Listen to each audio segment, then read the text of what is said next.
Master d'astrologie albronienne. Masterclass. Il est important que l'astrologie impose un certain nombre de concepts à notre société. Par-delà même la question de la possibilité de prévoir exactement par les calculs ce qui va se passer. On pourra toujours dire que l'astrologie aura produit un certain nombre de concepts. C'est déjà pas mal. Alors ces concepts sont de deux catégories. D'une part, considérer qu'il y a un temps pour distinguer et un temps pour ne pas distinguer. J'ai appelé ça l'autre jour un temps diurne et un temps nocturne.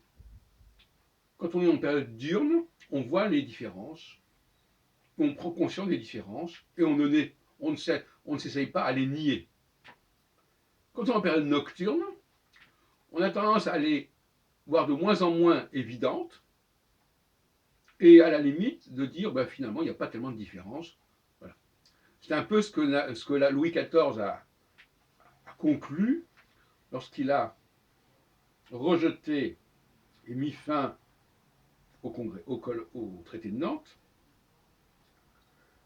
et qu'il a décidé que la France avait besoin d'une unité religieuse et donc qu'il ne fallait plus protestants. Et on lui avait expliqué de toute façon que les protestants, il n'y en avait plus beaucoup et qu'il fallait terminer avec tout ça. Bon. Alors, l'autre aspect, c'est de distinguer évidemment le système trinitaire, à savoir il y a la cellule familiale, qui peut être éventuellement aussi constituée d'une certaine diversité, parce qu'une famille, c'est fondé sur la diversité. Ne serait-ce que les deux partenaires qui forment le couple, ils viennent d'univers différents, d'une manière ou d'une autre. Sans parler de la question de l'homme et de la femme. Et puis une autre diversité au niveau national, parce qu'il y a des immigrés, par exemple, qui entrent dans un pays et qui, à certains moments, on va dire qu'ils en font partie intégrante, à d'autres moments, on va dire que ce sont des Français de papier, comme dirait Virginia Vota ou peut-être même Marion Maréchal. Et puis il y a le troisième niveau, qui est le niveau fédéral, quand on veut rassembler une diversité d'entités politiques qui ont chacune leur territoire, chacune leur histoire, et bien là aussi, la question, chaque fois, on va croiser les deux paramètres que j'ai signalés. Dans chaque cas, la question de savoir s'il faut, face à la diversité, il faut la nier ou il faut l'assumer.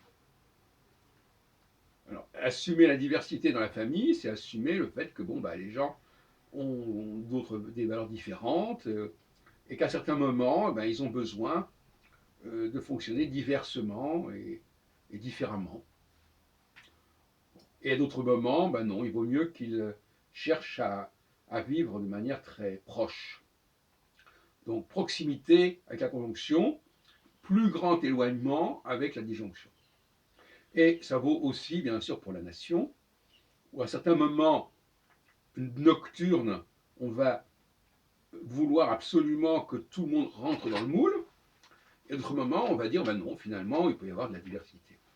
Et pour les fédérations, c'est la même chose. À certains moments, on va exiger une unité, une uniformité, c'est la phase nocturne, et à d'autres moments, on va dire, finalement, oui, il y a des différences, donc il faut accepter, il faut tolérer les différences. Voilà en gros ce que l'astrologie peut apporter sur le plan de la pensée, parce que, comprenez, c'est bien gentil de faire des prévisions, mais si on ne sait pas ce qu'on prévoit, si on n'est pas capable d'identifier ce qu'on prévoit, c'est n'importe quoi. Or, l'astrologie actuellement, elle n'est pas capable, à part, je ne parle pas d'astrologie albronienne, non, elle n'est pas capable de décrire clairement ce qu'elle prévoit. Elle ne va pas utiliser un langage parfaitement clair. Elle va puiser dans les expressions existantes, mais elle n'a pas un système. Moi, ce que je propose, c'est un système. À partir du moment où vous avez un système, il vous est possible de dire, oui, voilà, je décris telle situation à tel moment, je décris telle situation, et à tel moment, on est dans tel moment, est-ce que ça correspond à ce que j'ai décrit ou pas? Mais il faut que les gens puissent parfaitement comprendre ce qui a été annoncé, ce qui a été décrit. Donc, il ne faut pas que ce soit uniquement les astrologues qui se comprennent entre eux et encore. Donc, vous voyez ce que je veux dire. Donc il faut que le public se familiarise avec ces notions que je viens de définir pour pouvoir justement apprécier si telle configuration astrale correspond à la situation que l'on décrit au niveau conceptuel. Si je dis à un moment donné qu'on ait une période nocturne, eh bien il faut qu'il y ait une période nocturne. Si je dis qu'il y a une période diurne, il faut qu'il y ait une période diurne. Si je dis que la période nocturne sera dans le domaine de la nation mais pas de la famille, ou de la nation mais pas de l'empire, puisque c'est deux plans complètement différents, eh bien il faut qu'on puisse constater qu'il en est ainsi. Alors j'ajouterai un autre problème, que j'ai déjà abordé, mais je fais ici la synthèse.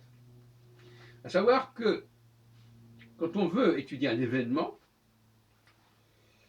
il faut encore faut-il remonter à sa source, à sa cause.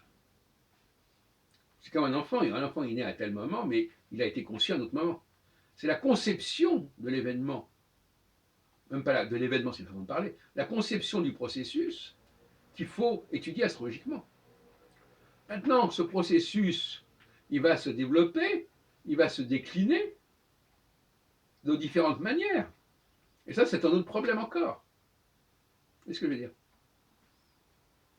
Parce que autant la conception est une chose précise, dans tous les sens du terme, autant ensuite, ce qui en découle, ce qui en dérive, peut prendre des formes extrêmement diverses. Je ne parle pas de la conception uniquement au niveau de la procréation. Je parle d'une manière générale, quelque chose qui est lancé. Il y a un lancement de quelque chose, et bien le lancement, il est déterminé par un moment donné où c'est lancé, comme quand on lance une fusée, et puis après, ça suit son cours. Ça suit son cours. Et l'astrologie ne va pas s'évertuer à suivre le cours des choses. Sauf que, malgré tout, si le moment de lancement passe par certaines phases successives, il est possible que ça soit marqué par les phases en question. C'est assez logique. Mais, jusqu'à un certain point. Là, je ne veux pas compliquer les choses par vice. Dis simplement que le lancement se fait, l'idée de départ est lancée, et après, ça peut prendre des formes diverses sur un certain temps, donc des formes diverses à la fois dans le temps, et qui peut présenter des avatars successifs dans l'espace et dans le temps, etc. Voilà la question. Et là, c'est un problème de méthodologie. On en a déjà parlé. Alors, je termine par une autre réflexion qui, elle, est carrément une étude d'actualité. Actuellement, Jupiter et Saturne, aussi bien Jupiter que Saturne, sont en train de quitter une phase conjonctionnelle qui est une phase nocturne. D'ici la fin de l'année, ils seront tous les deux dans des phases diurnes. Et ça veut dire quoi la phase diurne? Eh bien, ça veut dire que on va reconnaître les différences, on va tolérer les différences, on va admettre les différences, et on va renoncer à nier ces différences parce que ces différences sont tellement frappantes, flagrantes, alors qu'elles ne l'étaient pas en phase nocturne, que ça paraît complètement délirant. Donc l'affirmation des différences est quelque chose qui va être de plus en plus reconnu, pas indéfiniment, bien sûr, toute période est assez limite. Mais là, actuellement, vous avez... Excusez-moi, je prends mes lunettes. Vous avez Saturne qui est en Capricorne, donc en disjonction par rapport à Antares à 9 Sagittaire. Saturne est actuellement à 20 degrés Capricorne, donc il est en phase diurne. Et Jupiter, lui, il sort de la phase, il n'est pas encore complètement sorti de la phase nocturne, il est à 24 degrés Sagittaire, donc il est encore dans l'orbite d'Antares, d'autant plus qu'il va rétrograder. Il est en train de rétrograder actuellement, dans les jours qui viennent, et il ne va atteindre, il va sortir du Sagittaire que au mois de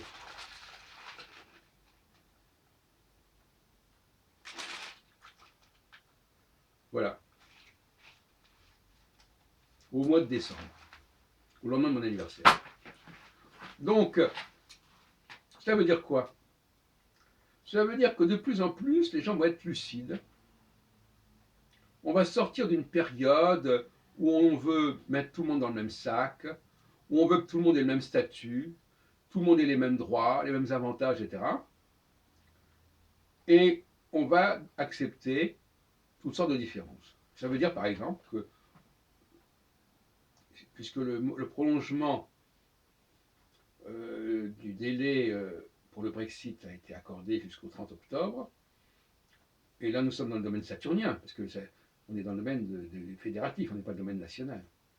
Quoique tout peut être relié quelque part, mais bon, passons. Eh bien, ce qui distingue actuellement, ce qui oppose Macron et Merkel, c'est que Macron, il est toujours ancré sur la période nocturne de Saturne, alors que Merkel, elle est déjà en train de basculer vers la période diurne de Saturne. Ça change tout.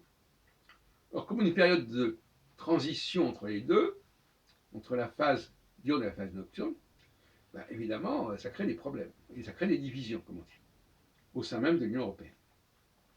Mais Macron, il adopte un ton dur, un ton de durcissement, qui est typiquement nocturne. Dans le nocturne, on ne veut pas, il n'y a pas de poids de mesure, à la différence du diurne. Et c'est un point de vue qui est voué à être assez rapidement dépassé d'ici la fin de l'année. Donc il risque fort de se trouver en minorité s'il reste sur ses positions. En ce qui concerne la Jupiter, eh bien, la phase nocturne dans laquelle on est depuis un certain temps, et qui a correspondu complètement au mouvement des Gilets jaunes, eh bien cette phase elle va se terminer, donc, comme j'ai dit, au début décembre.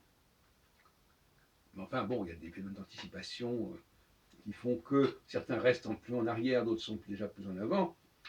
C'est une question de sensibilité. Eh bien ça signifie quoi? Ça signifie que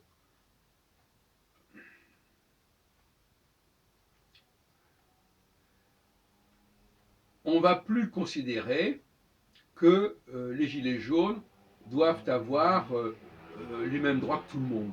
Hein. C'est la conception nocturne. Nocturne, c'est tout le monde pareil, tout le monde au même niveau, tout le monde à la même enseigne.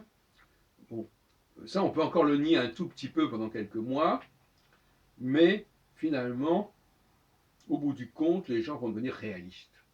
Ils vont ouvrir les yeux, ils vont sortir de la caverne, et ils vont dire, mais non, c'est pas la peine, ça n'a aucun sens de vouloir dire que ces gens-là, c'est pareil que ces gens-là. De même que ça n'a aucun sens de dire que les immigrés, c'est comme les non-immigrés. Les gens vont commencer à distinguer clairement les choses, comme lorsqu'il fait jour, on commence à distinguer les profils, les reliefs, les contours de toutes sortes de choses, qu'on ne percevait plus, qu'on ne dominait même plus quand il faisait nuit. Voilà ce que je voulais vous dire dans cette masterclass qui, à mon avis, est une bonne synthèse.